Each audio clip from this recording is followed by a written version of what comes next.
నమస్తే శేఖర్ భాషా గారు. అమ్మా ఏమైంది మీ మీద పెట్టిన కేసులు? మిమ్మల్ని బెదిరిస్తున్న విధానం ఎంతవరకు వచ్చింది?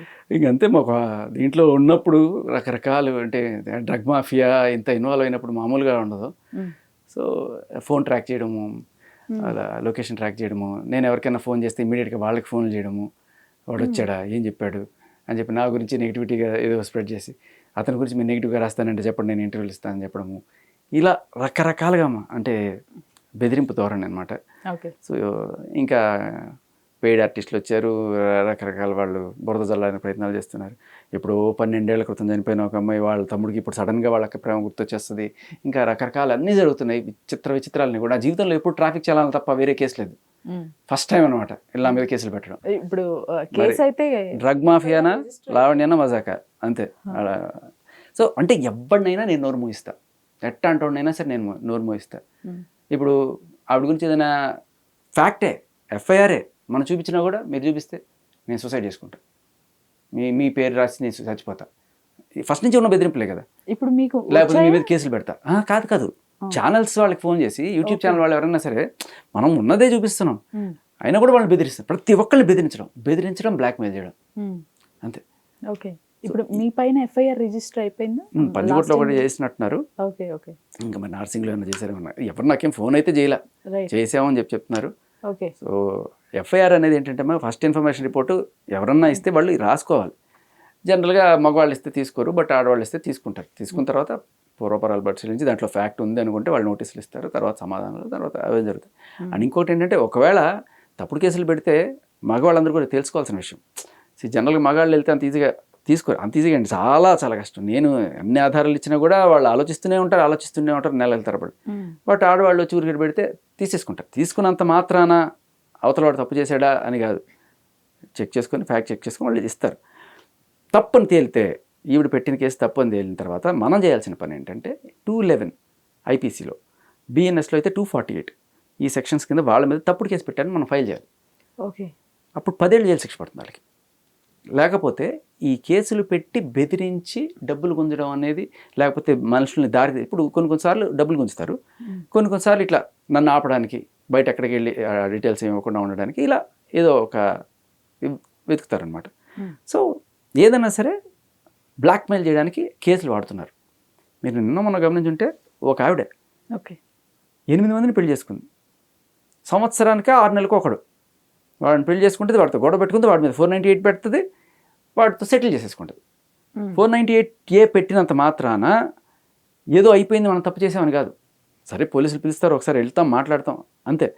కానీ జనాల ఇది ఉంటే ఎలా ఉంటుందంటే థింకింగ్, అమ్మో నా పని అయిపోతుంది, నా ఉద్యోగం పోతుంది, లేకపోతే నాకు ఇది అయిపోతుంది, ఇది అయిపోతుంది, అట్లాంటి భయాలు పెట్టుకోకండి. అలాంటివి ఏముండవు. కేసు పెడితే ఏదో అయిపోతుంది, కేసు పెడితే ఏదో అయిపోతుంది. వాళ్ళు లక్షల డబ్బులు వదిలించుకున్నారు పాపం. 7-8 మంది అయిన తర్వాత ఫైనల్గా ఎవడో ఒకటి గుర్తించి, ఇప్పుడు నేను అన్నీ కనుక్కుంటున్నాను కదా, పాత కేసులు అన్నీ తిరగదొడితే మనకి తెలుస్తున్నట్టు, అలా ఎవడో కనిపెట్టి మొత్తం ఇదిగో చూడండి ఇప్పటిదాకా 6 పెళ్ళిళ్ళు చేసుకుంది అని చెప్తుంటే, లేదు సార్ 7వ అని చెప్పి ఇంకోటి కొత్త తీసుకొచ్చాడు వాడు. అంటే వాట్ ఈస్ దిస్? ఇంత ముద్దుగా ఎంత సెక్షన్స్ని ఇంత దారుణంగా వాడుతున్నారా 498A అని? 498A కాదు, ఈ 493 కానీ ఇప్పుడు బిఎన్ఎస్లో 69 అనేది వచ్చింది, ఇది కూడా ఇలాంటిది అనమాట. అంటే బేసికలీ ఆ అఫెన్స్కి 10 ఏళ్ల కన్నా శిక్ష ఎక్కువగా 10 ఏళ్ల శిక్ష కనుక ఉంటే దాంట్లో బెయిల్ రావడం కష్టం ఉంటుంది అనమాట. సో అవన్నీ కూడా తర్వాత ఎప్పుడో, ఫస్ట్ ఎఫ్ఐఆర్ పెట్టేసిన తర్వాతే వెంటనే అరెస్టులు ఉండవు, తర్వాత వాళ్ళ పరిశీలించాలి, కరెక్ట్గా ఉందనుకోవాలి, తర్వాత వెళ్తుంది.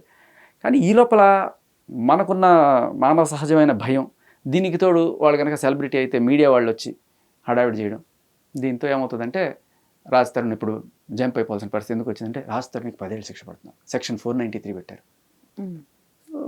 అది బేసికలీ 493 ఓన్లీ ఆడవాళ్ళే పెట్టగలరు, మగాళ్ళు పెట్టలేరు. ఎందుకంటే ఇద్దరు ప్రేమించుకున్న తర్వాత మగాడు నిన్ను పెళ్లి చేసుకుంటా అని చెప్పచ్చు, పెళ్లి చేసుకోలేదు అంటే వాడి మీద కేసు పెట్టచ్చు. అదే అమ్మాయి నేను పెళ్లి చేసుకుంటా అని ప్రేమించి ఆ అమ్మాయి కనుక వెళ్ళిపోతే శిక్ష లేదు. ఇదే అన్యాయం అనమాట. శిక్షే లేదు, 0 శిక్ష. ఇక్కడ 10 ఏళ్ళ శిక్ష, ఎంత దారుణం చూడండి. సో వీటి మీద నా పోరాటం బేసికలీ.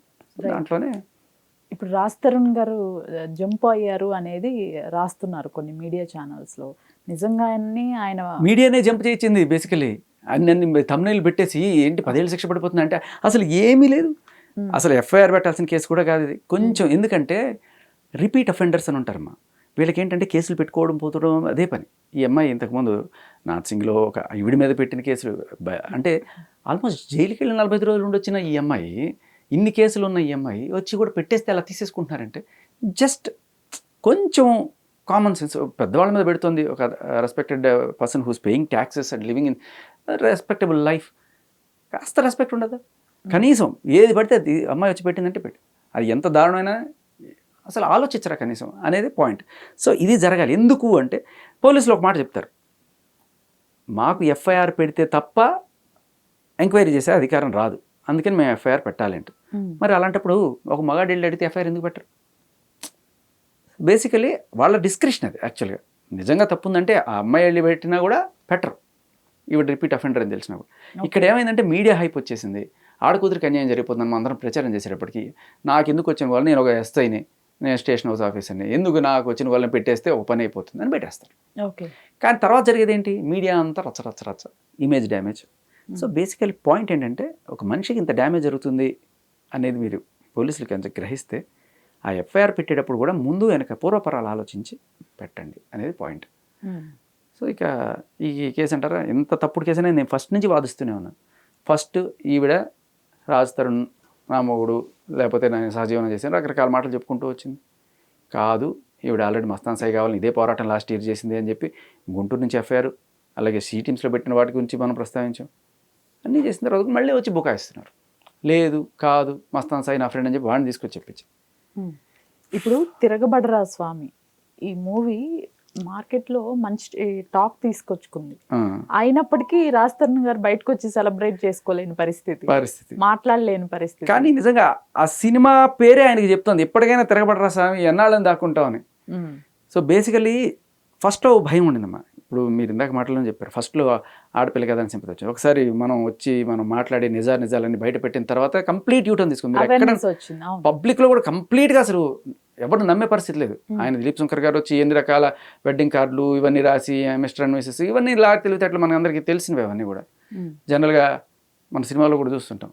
ఆ టైంలో నేను ఇక్కడ లేను, ఎక్కడున్నానంటే చెప్పి ఒక హాస్పిటల్ రిపోర్టు. సో ఇలాంటివి ఏదో సర్కమ్స్టెన్షియల్ ఎవిడెన్స్ లాగా ముందుకు తీసుకొచ్చి ఏదో ఆ టైంలో లేని ప్రూవ్ చేసుకుని వాళ్ళ ప్రయత్నాలు ఏవో చేస్తున్నారు. కానీ ఎంత బుకాయించినా కూడా అంటే లిటరల్లీ ఎన్ని సాక్ష్యాలు చూపించాం, 1 2 3 ఆ లెవెల్కి వెళ్తున్నా కొద్దీ లేదు మస్తాన్ సాయి నేను ఫ్రెండ్స్. ఆఖరికి వాళ్ళు మీడియా ఛానల్కి వచ్చి మస్తాన్ సాయి మా దగ్గరికి వచ్చాడు నిన్న, అతను చాలా ఇదిగా మాట్లాడాడు మాతోటి అది ఇదని చెప్పి చెప్పుకొచ్చారు. ఆయన మస్తాన్ సాయి కేవలం ఫ్రెండ్ మాత్రమే, ఆయనకి మాకు ఎటువంటి సంబంధం లేదు అని చెప్పిన తరుణంలో ఇంకా ఫైనల్గా మనం ఇది బయటపెట్టాల్సి వచ్చింది. ఇది మీరు కొత్త ఆడియో ప్రూఫ్తో బయటకు వచ్చారు అని చెప్పేసి. యా. సో అదేంటంటే ఇది సో ఇప్పుడు బేసికల్ ఇప్పటిదాకా కాదు ఆయన కాదు అన్నాడు మస్తాన్ సాయి, ఈవిడే కాదు మా ఇద్దరు ఫ్రెండ్స్ మాత్రం. బయటకు వచ్చాడా మస్తాన్ సాయి? బయటకు వచ్చి చెప్పాడండి కాదు అని? బయటకంటే ఫోన్ కాల్లో. ఓకే. అంటే బేసికలీ ఆయన మీద ఇప్పుడు కేసులు పెట్టింది కదా, అటెంప్ట్ మర్డర్, రేపు అన్నీ పెట్టింది. అదే ఇప్పుడు వచ్చి తప్పుడు కేసులు అంటుంది. నేను సింపుల్ ఫస్ట్ నుంచి నేను కొట్లాడేది అదే, తప్పుడు కేసులు పెడుతున్నారు మగాళ్ళ మీద అని చెప్పి చాలా సింపుల్గా అలా పెట్టేసి 1.5 సంవత్సరం దాకా వాడిని టార్చర్ చేసి ఇవాళ వచ్చి తప్పుడు కేసు అలా చెప్పిన వాళ్ళ కేసులు మళ్ళీ మనం పెడతాం. ఇదే పోలీసులు మళ్ళీ తీసుకుంటారు. ఆవిడ తప్పుడు కేసులు పెడుతుందని తెలిసి కూడా తప్పుడు కేసులు పెడుతూనే ఉంటాం. సో అన్నీ బుకాయించారు, అప్పటికి కూడా వచ్చి బుకాయించారు. వాడు కూడా పాపం ఏం చెప్పాలి, వాడికి వేరే ఆప్షన్ ఏముంది, చెప్పుకోవడానికి కూడా లేదు. కేసులు తీయాలంటే నేను చెప్పినట్టు చెప్పు. ఇప్పుడు ఇది వినండి. ఒకటి షేర్ చేసుకుంటున్నాం, ఏంటి ఫ్రెండ్షిప్ కంటే ఎక్కువ ఇదేంటంటే మస్తాన్ సాయికి వీడికి మధ్య జరిగిన సంభాషణ కాల్. ఇంటిమేసీ ఉంది, అర్థమైందా నీకు? సెక్స్ ఉంది.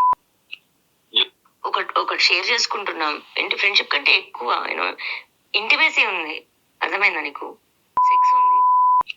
Kiss each other, sleep together. Sai నాకు తెలిసే టైం లేట్ అయింది అంటే నీకు ఎలా చెప్పాలో నాకు. సో ఈవిడ చేసిన గొప్ప పని ఏంటంటే మస్తాన్ సాయి వాయిస్ ఎలా ఉంటుందో ఎవరికి తెలియదు, ఆవిడే ప్రపంచానికి పరిచయం చేసింది. టీవీ ముందు తీసుకొచ్చి ఇతను మస్తాన్ సాయి, ఇదిగో ఇతను నేను ఫ్రెండ్స్ అంటే అప్పుడు ఆయన టీవీ ముందు మాట్లాడాడు. అసలు ఆయన మాట్లాడకపోయి ఉంటే ఇది మస్తాన్ సాయి వాయిస్ అని మనం గుర్తు కూడా పట్టేవాళ్ళం కాదు. సో అక్కడ సాయి అని మాట్లాడుతోంది, బట్ ఆయన వాయిస్ కూడా అదే. క్లియర్ కట్గా Okay. మనం ఆ రోజు కావాలంటే మీరు ఆయన ఆ టీవీ ఛానల్లో వచ్చి మాట్లాడిన రికార్డింగ్ మీరు వినొచ్చు, సేమ్ టు సేమ్ వాయిస్. దాంట్లో అసలు ఇంకే ఎప్పుడు బేసికలీ డౌటే లేదు. అదొక్కసారి కంప్లీట్ ప్లే చేయండి. కంప్లీట్గా ఎందుకమ్మా మీకు తర్వాత ఆ రాసలీలలు దాని ఏమంటారు వాళ్ళ సరసాలన్నీ మనకి ఎందుకు కానీ, బట్ ఆవిడ చెప్పిన మాట మీకు క్లియర్గా అర్థమైంది కదా వాళ్ళిద్దరి మధ్య. Right right. ఫైనల్గా ఒక కొసమేరపు ఒకటి నండి. ఉండాలని అలా ఒక థాట్ అంతే. అదేందో మరి నువ్వు దూరం వెళ్ళటం వల్ల లేకపోతే ఈ వాస్తు మారటం వల్ల ఎమ్మటినే అసలు ఎక్కడెక్కడెక్కడెక్కడ కేసులు నిందలో నా మీద ఉన్న చెడులు మొత్తం ఒక్కసారిగా పడతాయి. ఐమ్ సారీ తప్పుడు కేసులు పెట్టినందుకు. సారీ కాదు, నేనే సారీ. నాకు నోటి దోల ఎక్కువ. అది దోల మరి ఏందో సరికి ఎందుకు నాకు ఎంత సరికేజమో ఏం చూసుకొని గుర్తుపడిపోతుంది. నేను నచ్చలేదు కదా నీకు? గుండె మీద చేసుకొని చెప్పు. నా గుండె నీ దగ్గర ఉంది సాయి. నా గుండె నీ దగ్గర ఉంది, ఎలా వేసుకో? ఏం గుండె రాది, ఆ గుండె బతకాలి, ఆ గుండె బతకాలి, 10 మందిని బతికించాలి, ఆ గుండె బతకాలి. పచ్చిగా మనల్ని అందరినీ ఎలా మోసం చేశారండి వీళ్ళు. మీడియాని మోసం చేశారు, మహిళా సంఘాలను మోసం చేశారు, మహిళా యాక్టివిస్టులు పాపం ఆవిడ కోసం వచ్చి మాట్లాడారు. ఎంతమందిని పోలీస్ వ్యవస్థ, సరే పోలీస్ వ్యవస్థ పక్కన పెట్టండి, కేసులు వస్తే వాళ్ళకి పండగే కదా. ఓకే. అంటే అందరం చెప్పండి, కొంతమంది ఏం చేస్తారంటే పెద్ద సెలబ్రిటీ వస్తాడు ఏమన్నా జరగచ్చని, ఈ కేసు అని చెప్పండి మామూలుగా. సో బేసికల్లీ పచ్చిగా బొంకుతూనే ఉంటారు, పోతూనే ఎంత చెప్పినా తప్పు తప్పు అని మనం వెళ్తున్నాను. నేను అప్పటికే ఒక్కొక్కటి ఎఫ్ఐఆర్లు పట్టుకొస్తున్నాను, కంప్లైంట్లు పట్టుకొస్తున్నాను, సాక్ష్యాలు చూపిస్తున్నాను, చూడండి సంతకాలు చూడండి అంటున్నాను, అన్నీ కాదు కాదు కాదు కాదు అన్నారు. ఆఖరికి ఇది ఫైనల్ పరిస్థితి. ఇప్పుడు కూడా అసలు ఇది నేనే కాదు, అది వాడే కాదు, నా గుండె నా దగ్గరే ఉంది, నా గుండె ఆయన దగ్గర లేదు, నా గుండె రాజ్ తరుణ్ దగ్గరే ఉంది. మొన్న ఏదో ఇంటర్వ్యూలో నా చింటూ బంటూ రాజు నాన్న నీ కోసం నేను సారీ చెప్తున్నాను అని చెప్పి, ఆయన చింటూ బంటూ అంట. మరి ఈయనేంటో, ఈయన గుంటు గంటునా? అంటే మనుషుల్ని ఎదవల్ని చేయడంలో కూడా తప్పు అంతా మన మీద పెట్టుకొని కూడా నేను మహిళా సానుభూతితోటి ఏమైనా చేయొచ్చు అని చెప్పి ఇంతమందిని ఎదవలను చేసి చీట్ చేసినారికి మీడియా అందరూ 420 కేసు పెట్టాలి ఆవిడ మీద. సీరియస్లీ పెద్ద పెద్ద ఇంటర్వ్యూలు కూర్చొని మీడియాలో పచ్చిగా పొంకడం, ఎంత మనల్ని ఎదవలు చేయలేదా, కనబడట్లేదా కళ్ళ ముందు? ఇది బయటికి తీసుకొస్తుంటే నా క్యారెక్టర్ అసాసినేషన్ చేయడం మొదలెట్టారు మళ్ళీ. యాక్చువల్గా నేను మామూలుగా ఏదో లీగల్ డొమైన్లో పెట్టి వాటి వెళ్ళేవాడు. నేను నన్ను గెలికి రెచ్చగొట్టి ఒకదాని మీద తర్వాత సాక్షి ఈ వాళ్ళ దాకా ఇక్కడ దాకా తెచ్చుకున్నారు. మంచిదే. ఏదైనా కూడా నేను మామూలుగా నా పోరాటం తప్పుడు కేసులు పెట్టద్దు అనే దాంట్లో పోతున్నాను. దీన్ని ఒక పర్సనల్ ఫైట్ లాగా ఆవిడ మార్చారు. నా మీద బురద చల్లడం, నా మీద ఏదో తీసుకురావడం, ఉన్నవి లేనివి. అసలు శేఖర్ భాష గారికి ఇన్ని ఎవిడెన్స్లు, ఎవరికి దొరకని ఎవిడెన్స్లు ఎలా సంపాదించారు అసలు? మా ఒక్క మంచి పని కోసం మనం ఏదన్నా పూనుకుంటే ప్రపంచం అంతా ఏకమే మనకు సహకరిస్తాం. మనం నా గొప్పతనం ఏమీ లేదు చెప్తున్నాను కదా అనుకుంటున్నారు మీరు. ఒకడు నిలబడ్డాడు మగాళ్ళ కోసం, అన్యాయం అయిపోతున్న మగాళ్ళ కోసం అని చెప్పి అనుకున్నప్పుడు ఎంతమంది మనకు తెలియకుండానే సహకరిస్తుంటారు. అండ్ ఇంకొక విషయం ఏంటంటే, నా మంచితనం లేకపోతే నాది కనుక ఆవిడ బాధితుల సంఘం చాలా ఎక్కువ ఉన్నారు ప్రపంచంలో. వాళ్ళందరూ కూడా లబ్బో దిబ్బో అని కూడా మాట్లాడుకుంటారు. 90% సాక్ష్యాలు నాకు వచ్చేవి ఎలా ఉంటాయంటే, మీరు అన్నీ నేను వినిపించలేను మీకు, వాళ్ళు చెప్తారు సార్ మా పేరు బయట పెట్టచ్చు సార్ అంటారు. నా కాళ్ళు కట్టేసి పరిగెత్తమంటారు వాళ్ళు. భయ్యా నేను ఒకటే చెప్తున్నా, మీరు ధైర్యంగా వచ్చి చెప్పగలనుకున్న రోజు మీరు చెప్పండి. ఇలాంటివి నేను మీడియా ముందు పెట్టలేను. నాకు అలా వాడదనుకున్నాడు సుబ్బారావు ఎల్లారావు ఇలా అనుకుని నేను చెప్పను. ఆ రోజు నేను చెప్తానని చెప్పి నా దగ్గర ఉన్న వింటే అసలు ఫ్యూజ్ అవుట్ మీకు. ఇది ఫస్ట్ టైం కాదు, ఇలా ఎన్నో చేస్తుందని చెప్తున్నారు జనాలు. 18 ఏళ్ల నుంచే ఇలా చేస్తుంది అని. ఓకే. వాళ్ళ ఇస్నాపూర్లో జనాలే ఫోన్లు చేసి చెప్పారు నాకు. అవన్నీ ఉన్నాయి మీ దగ్గర? అన్నీ ఉన్నాయి. ఓకే. కొంతమంది భయపడతారు బయటపడడానికి. అండ్ అలానే మీరు ఒక లైవ్ పెట్టండి, ఒకరోజు కాల్స్లోనే వస్తాయి మీకు బోల్డ్ అంతమంది. లైవ్ పెట్టండి, ఎక్కడెక్కడి నుంచి వస్తాయి. ఆవిడ బాధితులు మొత్తం లైవ్లో ఫోన్ చేస్తారు.